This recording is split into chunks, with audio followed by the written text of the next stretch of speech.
이 세상에는 수많은 고난이 있습니다. 그게 없었으면 좋겠지만 우리가 불완전한 세상을 살아가기 때문에 우리가 고난으로부터 그 누구도 예외일 수가 없습니다. 자, 수많은 고난 중에 어떤 고난이 있을까요? 먼저 가난이 있겠죠. 가난, 얼마나 그게 지긋지긋한 일입니까? 아무것도 못하고 아무것도 먹을 수 없고 살 수 없고 누릴 수 없는 그 가난의 고난이 있죠. 또 우리가 자주 접하는 질병, 정말 머리가 아프고 막 속이 쓰리고 걸을 수가 없고 움직이려고 하면 통증이 사라지지 않는 그런 질병들, 얼마나 고통스럽고 또 질병에 또 마주하게 되면 우리가 큰 두려움이 우리를 사로잡을 때가 있습니다. 또 어떤 고난이 있을까요? 실직. 자본주의 사회는 끊임없이 변하기 때문에 우리가 몸담고 있는 사회도 회사도 계속 변합니다. 우리 회사가 힘들어졌습니다. 다음 달부터 안 나오셔도 됩니다. 우리가 이제 나이 많은 분들을 정리해고하기로 했습니다. 다음 달부터 이제 그만 나오십시오. 하루아침에 내가 다닐 일터가 없다면, 아침에 눈을 떠서 갈 곳이 없다면 그것만큼 비참한 마음이 없을 겁니다. 또 어떤 고난이 있을까요? 바로 이별과 사별의 고난이 있죠.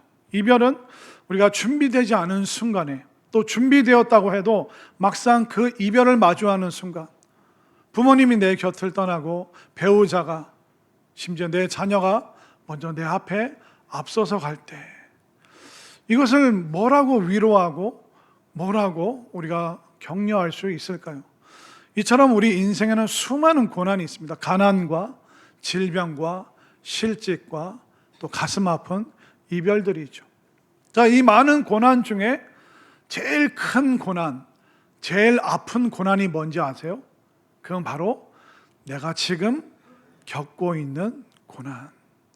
이 세상에 아무리 큰 고난이 있어도 지금 내가 겪고 있는 이 외로움과 가난과 아픔과 이 허전함과 비교할 수가 없는 거예요. 사람은 그렇게 만들어져 있어요. 남의 그 고난보다 내 고난이 세상에서 제일 큰 거예요. 내가 마주하고 있는 이 어려움이 제일 큰 어려움이에요. 한번 생각해 보십시오. 지금 우리가 뉴스로 베네수엘라에 큰 지진이 났습니다. 뉴스로는 약 5만 명 정도의 실종자가 생겼다고 합니다.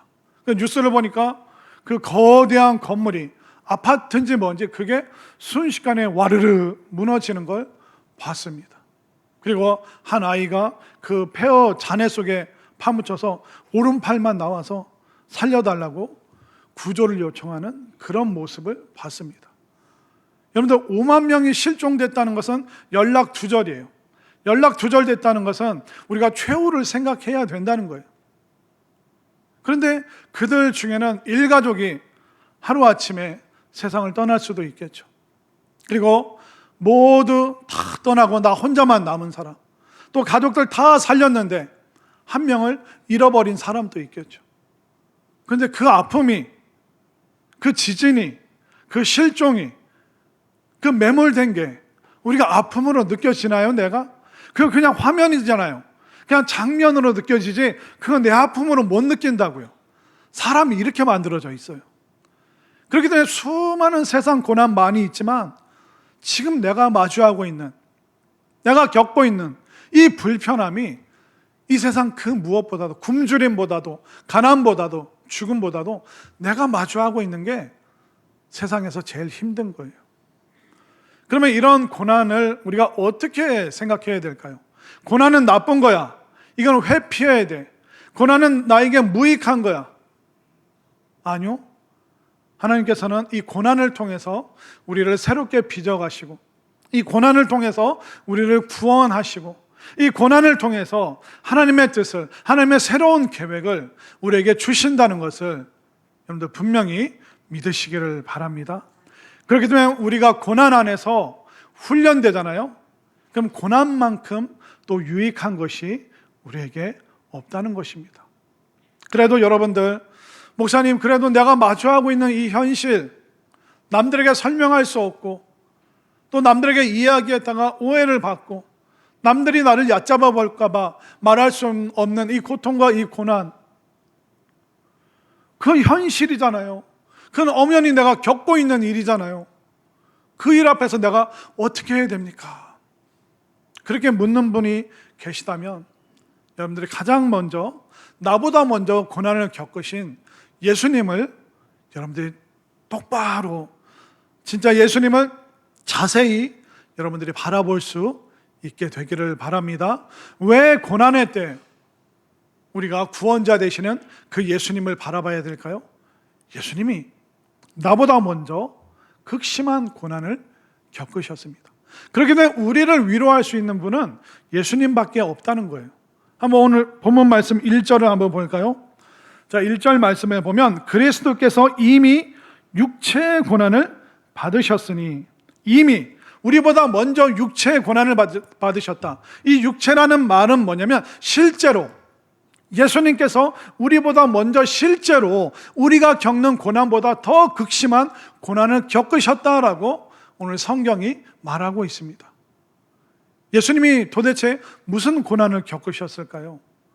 그것은 먼저 하나님이신 예수님께서 인간이라는 존재가 되신 것, 그분의 존재 자체가 낮아지신 것이 고난입니다. 여러분들 한번 생각해 보세요. 여러분들이 직장에서 직급이 낮아진다고 생각해 보세요. 내가 과장이었는데, 부장이었는데 평사원이 돼야 돼요. 내가 군대에서 대령인데 어느 날 갑자기 2등병으로 강등된다고 생각해 보십시오. 견딜 수 있습니까? 야구 선수, 투수들 있죠. 투수가 잘 못하잖아요. 1군에서 어디로 내려가야 되는지 아세요? 2군으로 내려가야 돼요. 얼마나 자존심 상할까요? 그런데 1군에서 2군 내려가는 게 아니라 너 더 이상 야구 못해, 야구할 수 없어, 그 신분이 박탈된다면 어떻게 될까요? 삶의 의미가 사라지는 거잖아요. 예수님께서, 하나님이신 예수님께서, 신적인 존재이신 예수님께서 사람이 되셨다는 것은 여러분들이 개미를 구하기 위해서 여러분들이 개미가 되어야 되는 거예요. 여러분들, 우리 사람으로서 누리고 만끽하는 이 모든 것을 다 제한하고 내가 개미처럼 살아야 된다고 생각해 보십시오. 이게 얼마나 답답하고 비참하고 내 존재가 완전히 바닥으로 추락하는 거잖아요. 예수님께서는 이 땅에 내려오실 필요가 없으신데 우리를 구원하기 위해서 기꺼이 그 고난과 수모를 다 참으셨다는 것입니다. 우리가 더 낮아질 데가 없을 것 같지만 가장 낮아지신 분이 바로 예수님이시라는 겁니다. 또 예수님이 겪으신 고난은 실제예요, 실제. 예수님께서는요, 배신당하셨고, 그리고 모욕당하셨고, 고문당하셨어요. 여러분, 배신을 겪어보신 적 있습니까? 어떻게 그 사람이 나한테 그럴 수가 있어? 네가 어떻게 나한테 그럴 수가 있어? 아마 가까운 형제 자매들로부터 재산 때문에 배신당하신 분들 아마 여기 60, 70%는 되실 겁니다. 돈 빌려줬는데 어느 순간 연락 두절이 됩니다. 길에서 만났는데 모른 척합니다. 네가 어떻게 나한테 그럴 수가 있어? 우리 20년, 30년 우정이 겨우 몇십만 원, 몇백만 원 때문에 이렇게 될 일이냐? 우리가 사람에게 배신당하면 견딜 수가 없잖아요. 예수님도 우리보다 먼저 배신을 당하셨어요. 3년 동안 동고동락했던, 함께 음식 먹고 말씀 나누고 함께 눈을 마주치고 함께 웃고 기적의 공간에 함께 있었던 그 가룟 유다가 그 스승이신 예수님을 팔아먹었습니다. 배신했어요. 그 배신은 우리 돈 손해보는 게 아니에요. 목숨을 잃게 하는 배신을 가룟 유다가 행했던 것입니다. 그뿐만 아니라 예수님은 모욕과 조롱을 당하셨습니다. 예수님은 채찍질 맞으셨죠. 그뿐만 아니라 로마 군인들이 막 침을 뱉었습니다. 여러분, 침 뱉은 거 맞아보신 적 있으세요? 그 참을 사람이 어디 있습니까? 그 로마 군인들이 예수님의 눈을 가리고 막 때리고 누가 때렸는지 맞춰봐, 그렇게 조롱했습니다. 그리고 옷이 다 발가벗겨져서 수치심을 다 드러내야 됐습니다. 하나의 짐승처럼 취급을 당하신 것이죠. 여러분들은 어때요? 누가 무슨 말 한마디 하면, 자존심 상하게 하면 평생 그 사람이랑 원수지잖아요. 척지잖아요. 두고두고 그 사람 뒤에서 욕하고 비난하잖아요. 예수님은 그 모든 모욕을 침뱉음 당하고 따귀를 맞고, 누가 때렸는지 맞춰봐 놀림을 당하고 옷이 다 벗겨지고, 그뿐만 아니라 실제로 이 손목을 통과해서 그 못이, 발목을 통과해서 그 못이 예수님을 그 나무에 걸어버렸습니다. 그러니까 우리가 수많은 육체와 마음과 수많은 정신적인 고난, 이 앞에서 우리가 주저앉고 무너질 때가 있습니다. 근데 그 고난을 통해서 여러분들이 예수님을 바라볼 수 있게 되기를 바랍니다. 우리보다 먼저 실제로 진짜로 배신과 모욕과 수치와 고문까지 당하신 분이 바로 예수님이라는 것입니다. 그렇게 되면 고난은 뭘까요? 예수님을 바라볼 수 있는 현미경, 예수님을 더 자세히 볼 수 있는 현미경이 바로 이 고난이라는 것입니다. 고난의 때 내가 겪고 있는 거 그것만 쳐다보지 마시고 예수님을 바라봐야 됩니다. 예수님을 바라볼 때 우리는 고난을 이겨낼 수 있고, 또 고난 속에서 우리가 유익을 찾을 수 있다는 것을 반드시 믿으시기를 바랍니다. 그리고 우리는 고난 속에서 어떻게 해야 될까요? 우리는 고난 속에서 예수님을 닮아가는 삶을 살아야 됩니다. 자, 오늘 본문 1절을 다시 한번 보실까요? 그리스도께서 이미 육체의 고난을 받으셨으니 너희도 같은 마음으로 갑옷을 삼으라. 그러니까 예수님의 그 고난을 갑옷으로 삼으래요. 갑옷이 뭡니까? 군인들이 입는 딱딱한 옷이잖아요. 다시 말해서 군복이라는 거예요. 그러니까 예수님의 고난은 예수님의 자체의 고난이 아니라 예수님의 고난, 나의 고난을 군복 삼아서 옷을 입어라. 여러분들, 군복은요, 동일한 목적을 가진 사람들이 입는 거예요. 한국 군인들의 군복이 있죠. 미군들의 군복이 있습니다. 색깔과 디자인이 완전 달라요. 근데 같은 옷을, 같은 유니폼을, 같은 군복을 입었다는 건 뭐예요? 같은 목적을 향해서 살아가는 사람들이라는 뜻이에요. 지금 월드컵 하면서 우리 국가대표 선수들이 빨간색 옷으로, 때로는 하얀색, 회색 옷으로 상대편과 완전 다른 색깔로 무장을 합니다. 같은 색깔 옷을 입었다는 게 뭐예요? 같은 나라의 명예를 지고 같은 목적을 위해서 살아가는 사람이다라는 뜻으로 똑같은 옷을 입히고 있는 거예요. 오늘 성경은 말합니다. 네가 고난 가운데 있느냐? 그 고난을 예수님의 그 옷으로 입어라. 예수님과 동일한 목적, 예수님과 동일한 그 방향을 향해서 나아가기 위한 그 옷으로 네가 고난을 지금 입고 있는 것이다. 고난이라는 그 군복, 예수님도 입으셨고, 그리고 네가 입고 있는 그 고난이라는 그 옷도 그 예수님의 군복이다. 예수님과 같은 목적을 향해서 네가 살아가야 된다라고 말하고 있는 것입니다. 군대 다녀오신 분들 계시고, 또 아들을 훈련소 또 보냈다가 6주 훈련소 끝나고 퇴소식 때 가보신 부모님들 많으시죠. 집에 있을 때는 그냥 헐렁헐렁하게 살다가 머리 짧게 자르고 훈련소 들어가고, 훈련소 6주 지났더니 어떻게 해요? 이렇게 구부정하게 있나냐면 꼿꼿하게 서 있나요? 6주 지나니까 꼿꼿하게 서 있죠. 그럼 군대 들어가기 전에는 경례도 어떻게 하는지 모르던 애가 경례를 어떻게 해요? 다 이게 눈썹 끝에 다 이렇게 해서 부모님을 향하여 경례 총성하고 막 자세도 똑바르고 눈빛도 다르고, 우리 아들 어딨나 이렇게 찾아봐도 고개도 안 돌리고 눈도 안 돌리고 딱 정면을 보면서 딱 군기가 들어서 서 있잖아요. 같은 옷을 입혀서 같은 훈련을 시키니까 눈빛이 변하고 자세가 변하고 목소리가 변하고 태도가 변하는 거예요. 이처럼 고난이라는 건 뭘까요? 예수님과 똑같은 고난을 우리가 겪고 있기 때문에 이 고난을 통해서 우리가 예수님처럼 빚어져야 되는구나. 군인들이 체질이 바뀌는 것처럼, 태도가 바뀌는 것처럼 이 고난을 통해서 내 체질이 바뀌고 내 태도가 바뀌고, 예수님이 겪으신 그 고난을 나도 겪고 있는데 내가 이 고난 속에서, 고난이라는 이 훈련 속에서 내가 변화돼야 되는구나. 내가 예수님을 닮아가는 체질로 변화해야 되는구나. 이것을 여러분들 꼭 깨달으시기를 바랍니다.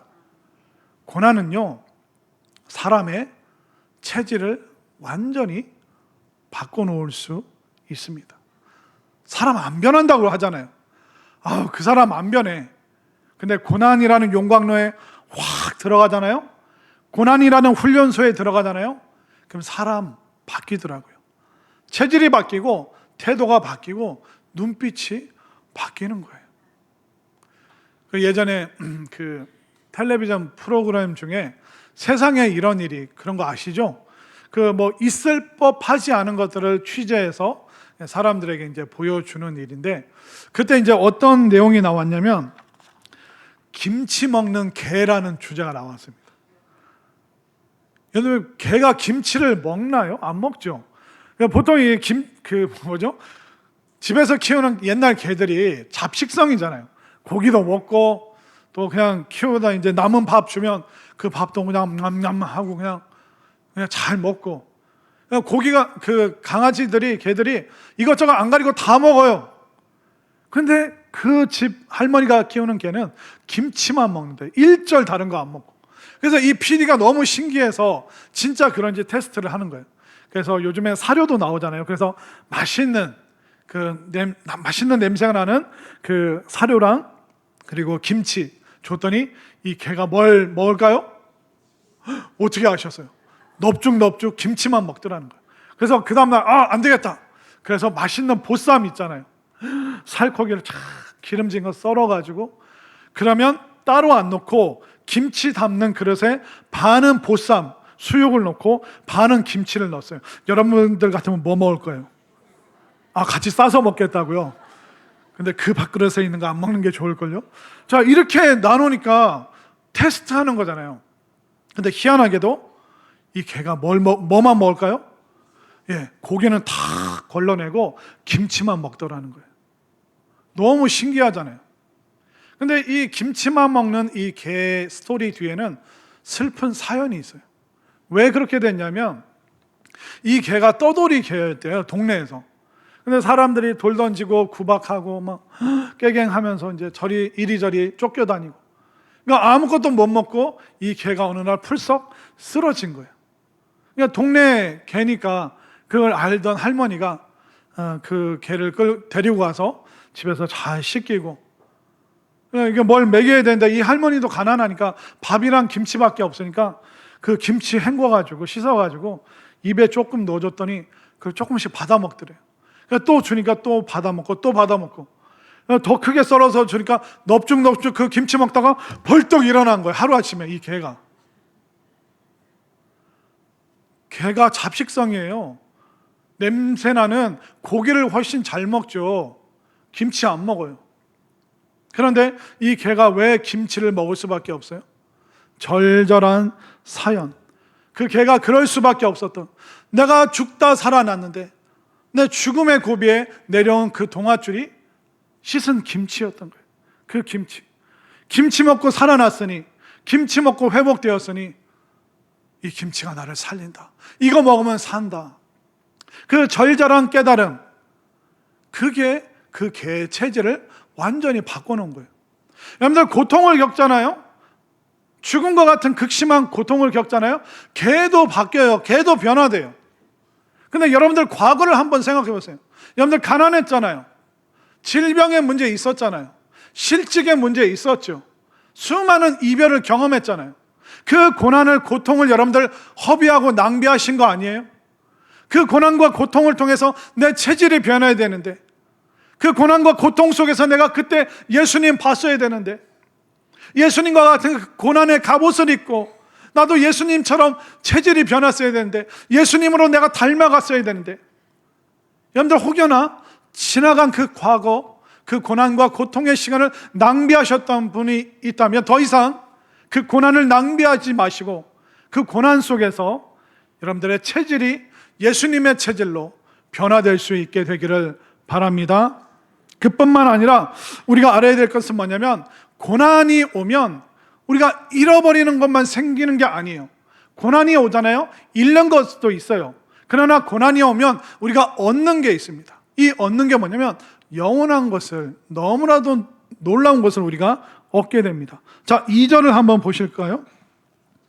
2절 시작. 그 후로는 다시 사람의 정욕을 따르지 않고 하나님의 뜻을 따라 육체의 남은 때를 살게 하려 함이니라. 우리가 죽을 것 같은 고난과 고비가 오잖아요. 그럼 더 이상 정욕을 따르지 않는데요. 아, 그래, 이 세상 다 헛거구나. 내가 이게 전부라고 이것만 쳐다보고 살았는데 내가 구원을 몰랐고 하나님 나라를 몰랐고 내가 영원한 생명을 몰랐구나. 하나님 나라가 바로 내 앞에 있는데 내가 그걸 모르고 살았구나. 고난이 오면 세상 거 다 빼앗기고 없어질 수 있어요. 근데 그 없어진 자리에 뭐가 내려와요? 하늘의 것이. 일시적인 것은 사라지는데 영원한 게 내려와요.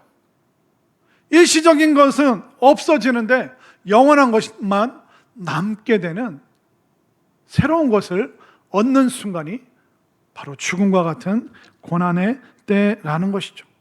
그동안 이기적으로 살았어요. 그러나 고난을 겪으면 이제 사람들에게 베풀기 시작합니다. 그전에는 내 뜻 내가 하고 싶은 거 그랬다가 고난을 겪게 되면 하나님의 뜻, 하나님이 원하시는 것이 무엇인가, 내가 하나님 위해서 산다는 것이 무엇인가, 완전히 생각이, 체질이, 가치관이 바뀌게 되는 것이죠. 육체적인 쾌락만, 만족만 생각했는데 이제 영원한 것을 생각할 수 있는 마음의 여유가 생기기 시작한 것이죠. 고난을 겪으면 땅의 것만 추구하다가 이제 하늘의 것을 추구할 수 있는 새로운 가치관을 갖게 되는 것입니다. 여러분들은 고난과 고통 다 낭비해 버리신 거 아니에요? 고난과 고통의 때 여러분들 고집스러워지셨습니까? 아니면 하나님을 향해서 고마운 마음을 가지셨습니까? 여러분들이 지나왔던 그 고난과 고통의 때 여러분들 못됐게 마음이 부패되어 버린 건 아닙니까? 아니면 그 고난을 통해서 부패하는 것이 아니라 발효되고 익어가고 익어져서 사람들의 환대를 받는 사람이 되었는지. 고난의 때에 끊임없이 고집스러워지고 마음이 변질되었다면 이제 앞으로 예수님 바라보면서 예수님이 당하셨던 그 고난을 옷 입으면서 생각과 가치관이 변화되어서 이 고난의 때를 낭비하지 아니하고 정말 영원한 것을 붙잡을 수 있는 여러분들이 될 수 있기를 바랍니다. 이 고난은 예수님 보게 하죠. 이 고난은 예수님 닮아가게 하죠. 또 이 고난은 뭘까요? 고난은 우리를 깨끗하게 정화시키는 능력이 있습니다. 한번 말씀 볼까요? 3절 말씀. 3절 시작. 너희가 음란과 정욕과 술 취함과 방탕과 향락과 무법한 우상 숭배를 하여 이방인의 뜻을 따라 행한 것은 지나간 때로 족하도다. 이 고난은 우리를 죄악으로부터 멀어지게 한다. 수많은 죄가 있었지만 이제 죄에 대해서 민감해지고 대수롭지 않게 여겼던 그 모든 죄로부터 멀어지게 만드는 능력이 고난 속에 있다는 것입니다. 제가 우리 성도님들 참 많이 신방을 합니다. 전도사 때, 부교육자 때, 담임 목사가 되어서 가끔 남자분들 이렇게 수술하고 또 몸이 안 좋아서 쓰러져서 병원에 계실 때 신방 가잖아요. 그럼 힘없는 손으로 저를 꽉 붙잡고 펑펑 울어요. 나이 60, 70대 남자들이 막 울어요. 목사님 잘못했어요. 잘못했어요. 예배 제대로 안 드리고 예배 드려도 드리는 둥 마는 둥, 아내가 젊을 때 신앙생활할 때 그 교회 못 가게 핍박하고 헌금하면 야단치고 애들 교회 못 다니게 한 거 잘못했어요. 내가 나와서 걸어간다면, 내가 실려서 왔는데 두 발로 걸어서 나갈 수 있다면 나 다시는 그렇게 안 살게요. 목사님 제대로 살게요.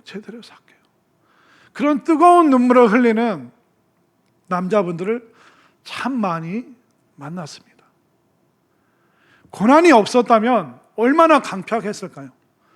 고난이 없었다면 그분이 얼마나 교만했을까요? 그분이 고난이 없었다면 그분이 그런 뜨거운 눈물을 흘릴 수가 있었을까요? 그러면서 다 자신의 죄를 회개하는 거예요. 자복하는 거예요. 이런 모든 죄가 다 생각난다는 거예요. 어릴 때부터 지었던, 대수롭지 않게 여겼던 그 모든 죄들이 다 생각나서 침상에서 하루 종일 회개했다는 거예요. 고난이 없었다면, 아프지 않았다면, 병실에 눕지 않았다면 자신의 인생을 그분은 절대로 돌아보지 않았을 것입니다. 모든 죄로부터 멀어지겠습니다. 그렇게 결단하는 거예요. 고난과 고통 때문에. 그런데 우리가 죄로부터 멀어지는데 이 고난을 통해서 어디까지 우리가 죄로부터 멀어지는지 아세요? 자, 4절을 보세요. 4절 말씀 시작. 이러므로 너희가 그들과 함께 그런 극한 바탕에 다름질하지 아니하는 것을 그들이 이상히 여겨 비방하나. 극한 방탕, 아주 극도의 좋지 않은 삶을 살았는데 고난이 딱 오니까, 고통이 오니까, 죽음과 같은 위기가 오니까 다 끊는 거예요. 그런 친구들과 만나는 거 안 만나는 거예요. 그들과 가던 발걸음 거기를 더 이상 안 가는 거예요. 그러니까 어떻게 여겨요? 이상하게 여긴다는 거예요. 이방인처럼, 낯선 사람처럼. 너 왜 그래? 우리랑 같이 잘 놀았잖아. 아니야, 나 더 이상 이거 안 해. 이거 못 해. 그런데 낯설게 여기는 걸로 끝나는 게 아니라 세상 사람들은 여러분들을 비방할 거예요. 너 우리랑 같이 놀다가 왜 그래? 갑자기 왜 그래? 하던 대로 해. 너 이렇게 나오면 너 왕따 시킨다? 더 이상 우리 그룹에 안 껴준다? 이렇게까지 비난까지 가는 거예요. 여러분들 신앙생활 하면서 여러분들의 가족들이, 일가 친지들이 여러분들을 낯설게 느끼셔야 되는 거예요. 여러분들 직장 동료들이 여러분들 비난해야 돼요. 여러분들 조롱해야 돼요. 야, 저 와이프 따라서 교회 다니더니 사내답지 못하네. 완전히 초식동물이 됐어. 그렇게 조롱을 받으셔야 돼요. 여러분들이 교회 다니는 사람이라면. 직장 생활하면서 여러분들 어려워야 돼요. 박 부장, 자네는 왜 안 마시나? 지난주까지 마셨잖아. 갑자기 왜 끊는 거야? 같이 우리랑 놀았잖아. 왜 우리랑 같이 안 놀겠다는 거야?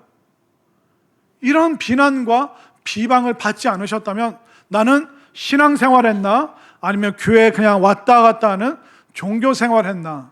스스로를 돌아보셔야 돼요. 에이, 아버지가 새벽기도 간다고요? 아버지가 이 구원학교, 이 성경학교 간다고 지금 저녁 시간에 급하게 지금 나가신다고요? 아버지 왜 그래요? 살던 대로 살아요. 아버지까지 교회 다니면 나는 어떻게 합니까? 여러분들 자녀들한테 그런 얘기를 들으셔야 된다니까요. 이게 고난을 통과한 예수님을 옷으로 입은 그 사람들이 경험할 수 있는 놀라운 고난 속에서 피어나는 은혜의 스토리라는 것입니다. 여러분들은 어떠셔요?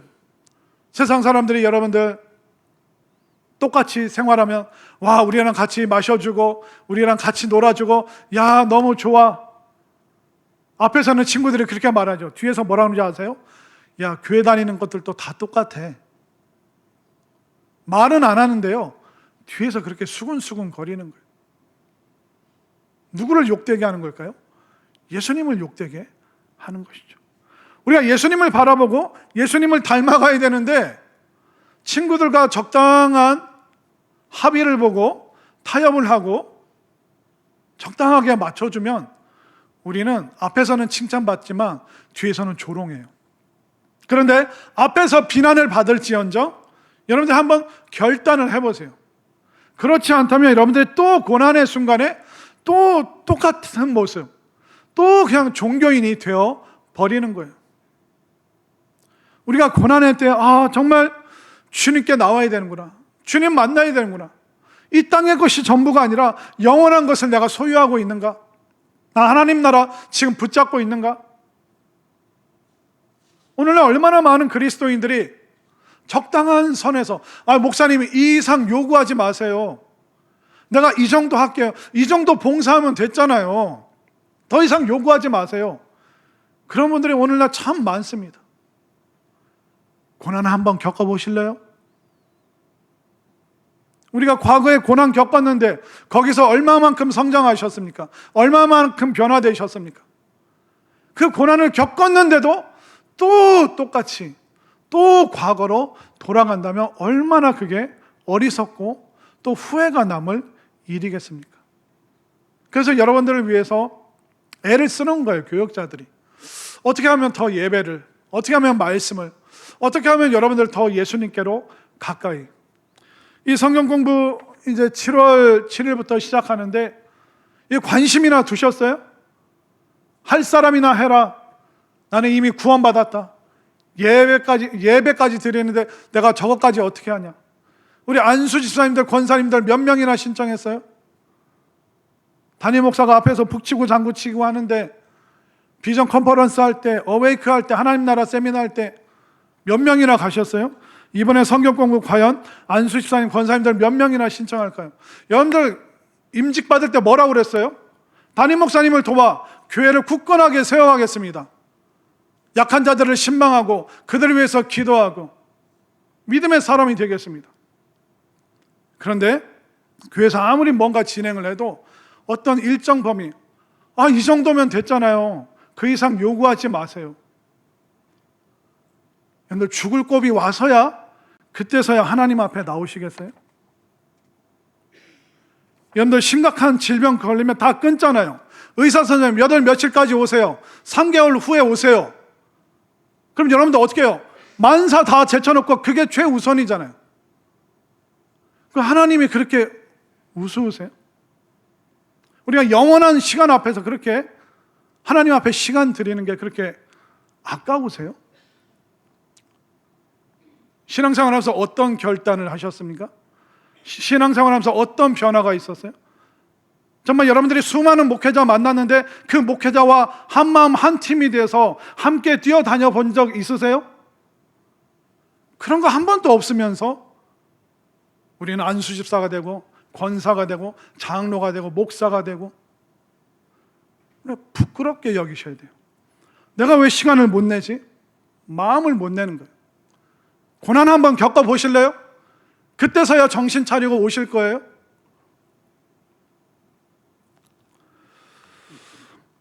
우리 성도들에게 고난은요, 무익한 게 아니에요. 성도들에게 훈련은 고생스러운 게 아니에요.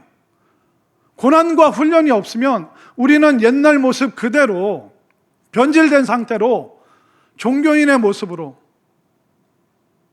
구원에서 상당히 먼 사람으로 살아갈 수도 있다는 것입니다. 어느 큰 교회 목사님의 그 회고록입니다. 그분이 은퇴하고 나서 지나온 목회를 되돌아보면서 쓰신 책인데, 그 책 내용 중에 뭐가 있냐면 변화하지 않은 인간들의 모습이라는 주제가 있습니다. 제가 이거를 그대로 한번 읽어드릴게요. 50년 목사로 살았는데 많은 사람을 보았다. 우리 교회 교인이 1만 5천 명 정도이다. 어마어마하게 큰 교회죠. 내가 분명하게 간증할 수 있는 한 가지는 돈과 명예가 있으면서 예수를 제대로 믿는 사람은 한 사람도 못 봤다. 좀 우리에게 부담스럽고 퀘스천이죠. 돈 있는 사람이 예수를 믿었다면 아마 죽을 병이 걸린 경우이다. 예수 믿고 부자가 된 사람은 있어도 부자가 예수를 믿는 사람은 없다. 부자가 나를 초청하면 죽기 직전이다. 그렇게 자기를 변화시킨다는 것은 어려운 일이다.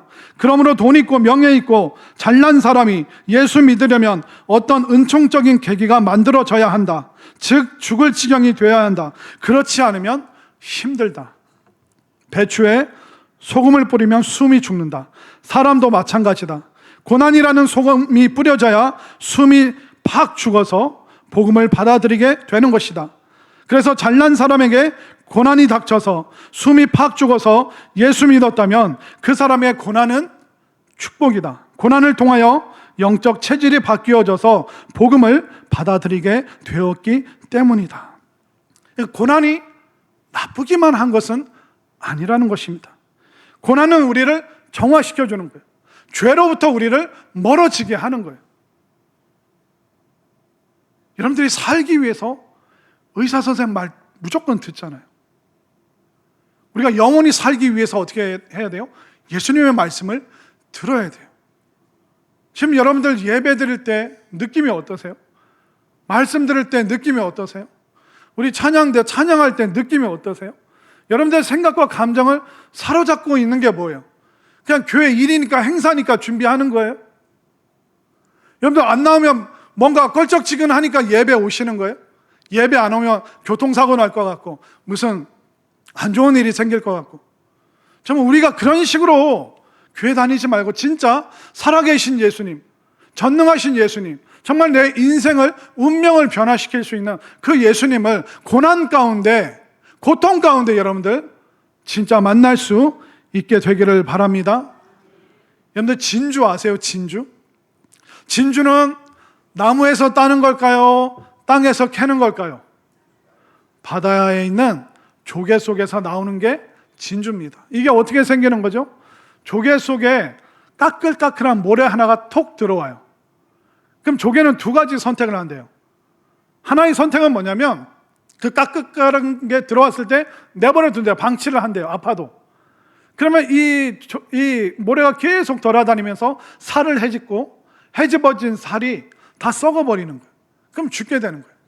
근데 어떤 조개는 까끌까끌한 게 들어오면 진주층이라는 그 진액을 뿜는데요. 아우 아파, 따가워. 계속 그 액체를 계속 뿜어내는 거예요. 그 뿜어내고 각진 걸 동그랗게 안 아플 정도로 동그랗게 만들어내면 그게 진주가 되는 것입니다. 개도 죽을 고비 앞에서는 체질이 바뀌어요. 조개도 그 작은 모래알 가지고 그 고통 속에서 진주를 빚어내잖아요. 여러분들 수많은 그 고난과 고통을 통과해서 오셨는데 더 고집스러워졌어요? 더 못돼졌어요? 더 교만해졌어요? 그러면 우리는 진주보다도 개만도 그렇다는 거예요. 우리 심각하게 들어야 됩니다. 고난 없는 사람 어디 있습니까? 아픔 없는 사람 어디 있습니까? 그거 그냥 다 내버려 뒀다면 여러분들 고난을 낭비해버린 거예요. 허비해버린 거예요. 그러나 우리가 진주가 그 아픔 속에서 끊임없이 반응하고 그랬을 때 영롱한 진주를 만들어냈습니다. 지금 여러분들 시련이 크면 클수록 더 크고 아름다운 결과물을 만들어낼 수 있다는 것입니다. 여러분들이 고난 앞에서 하나님 앞에 흘린 그 눈물의 양만큼 여러분들의 인격과 신앙의 진주를 만들어내는 거예요. 여러분들 예의와 에티켓의 옷으로 감추고 있지만 여러분들 속을 우리 주님 다 아십니다. 고난 앞에서 우리가 갖추고 있던 예의와 에티켓 순식간에 다 벗겨지고 정말 진주가 있는가 없는가, 그 사람 속에 뭐가 있는가 없는가 다 드러나게 되어 있어요. 그러기 고난과 시련이 왔을 때 이 이유가 무엇이냐, 왜 내가 이렇게 고통스러우냐, 이유를 찾으려고 하지 마세요. 불완전한 세상 속에서는 어떤 고난이든 어떤 고통이든 우리가 겪을 수 있다는 거예요. 그래서 고난의 이유를 찾을래야 찾을 수가 없고 그 이유를 설명할 수 있는 사람은 이 땅에 아무도 없어요. 그냥 고난의 이유를 찾지 마시고 고난 속에서 진주처럼, 그 진주 조개처럼 여러분들 하시기를 바랍니다. 양약고구라는 말 아시죠? 몸에 좋은 약이 입에는 쓰다. 고난이 우리로부터 뺏어가는 거 있어요. 고난이 우리를 힘들게 하는 거 있어요. 그러나 그 고난이 우리에게 주는 그 유익은 말로 할 수 없는 영원한 것이라는 거예요. 고난 앞에서 우리의 뜻은 사라지고 하나님의 뜻이 드러나죠. 저는 여러분들이 고난 앞에서 노가 없어지는 것이 아니라 그 고난을 통해서 예수님처럼 그 견고한 믿음의 사람이 될 수 있게 되기를 바랍니다. 고난을 통해서 여러분들이 깨끗하게 정화될 수 있기를 바랍니다. 고난을 통해서 예수님을 더 가까이 보는 여러분들이 되어서 이 고난이라는 훈련, 수많은 영적 훈련을 통해서 진주와 같이 빛나는 아름다운 인생, 칭찬받는 인생 될 수 있기를 간절히 소망합니다.